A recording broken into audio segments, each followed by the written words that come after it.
Russian troops attacked in the Kursk and Sumy regions, including northwest of Sumy in the Bessalovka area and in the direction of Katerynivka, north of Sumy in the Kondratovka and Alekseyevka area, and northeast of Sumy in the Yunakovka area. Russian public groups claim that Ukrainian troops counterattacked in the area of Bessalovka and Konstantinovka. The Z channel associated with the northern group of Russian forces reported that the Russian military command was reinforcing units of the 1427th Motorized Rifle Regiment operating in Tetkino with units of the 2nd GRU Spetsnaz Brigade for future attacks on Ryzhevka.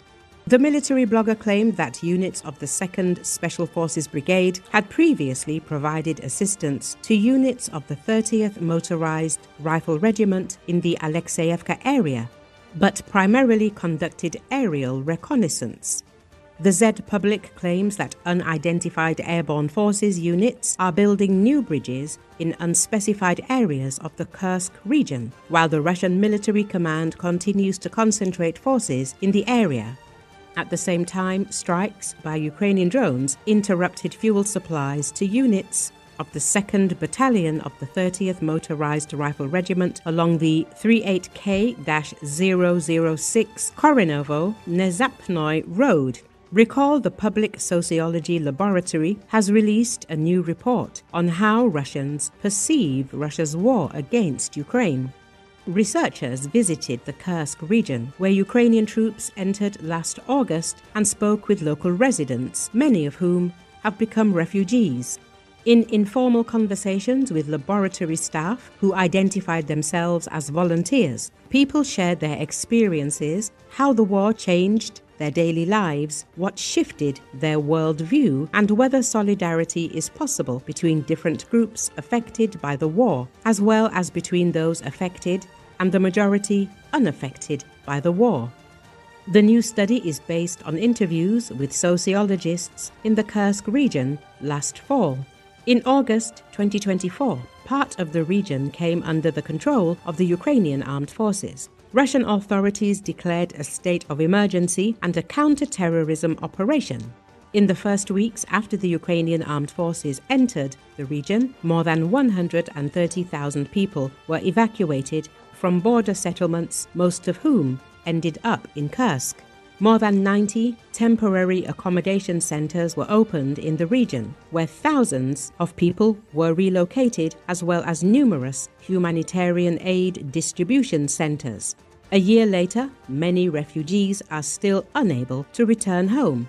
Victims are still trying to receive compensation from the government.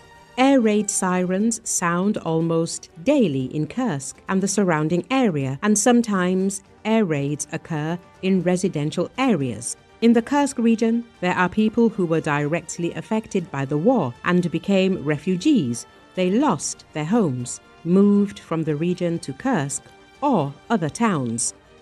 And there are residents who, although they hear the alarm daily, were not affected by the war.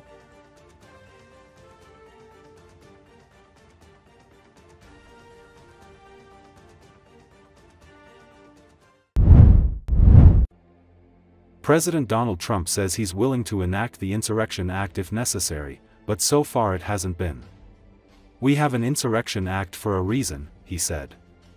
"If I had to enact it, I'd do that.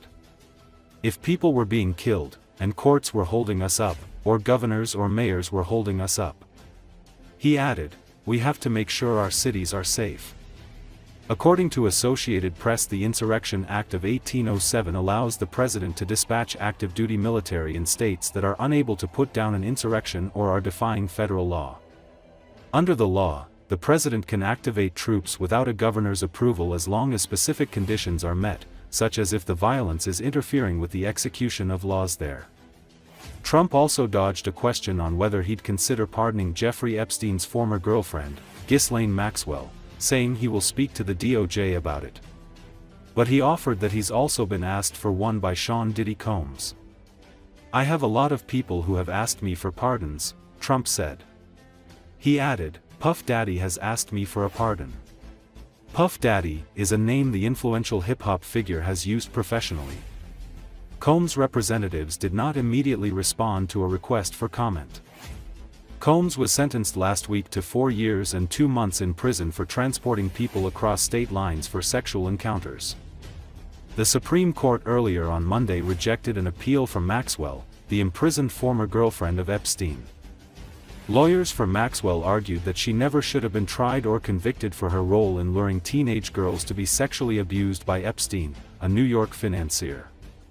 As for Maxwell, Trump said he hadn't heard her name in so long after a reporter asked about the possibility of a pardon for the British socialite.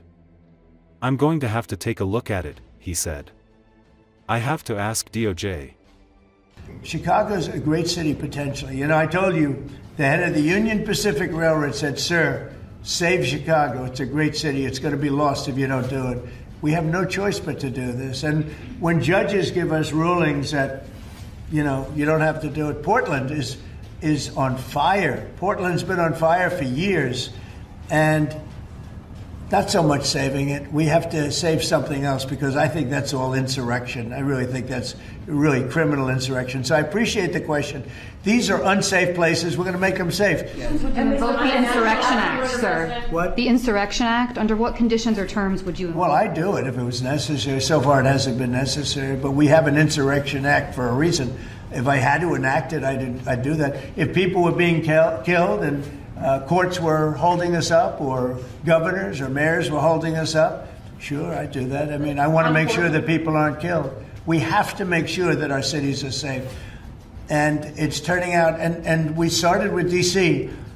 It's been so successful. Think of it. People wouldn't go to restaurants. The restaurants were closing. We were losing a lot of restaurants, as you all know. And now restaurants are opening and they're thriving. Not only is it not under control, it's the opposite. And I believe they're afraid. They're scared for their lives. You look at what's happened with Portland over the years. It's a burning hellhole. And then you have a judge that lost her way, that tries to pretend that, like, there's no problem. Actually, she's not even saying that. There's a huge problem in Portland. I'll tell you what the problem is. Crime. Okay, crime.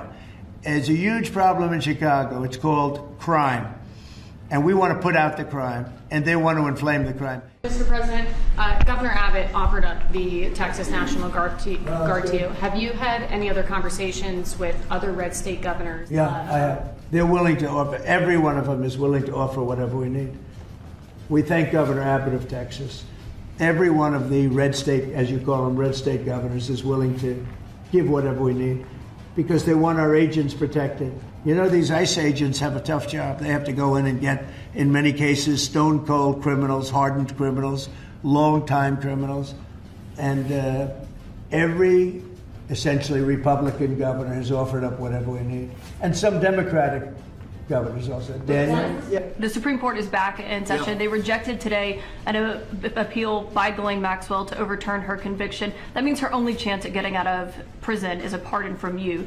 Is that something you're open to? Who are we talking about? Ghislaine Maxwell.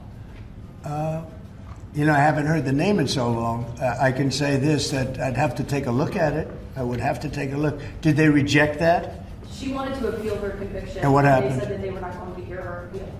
I see. Well, I'll take a look at it. I will speak to the DOJ.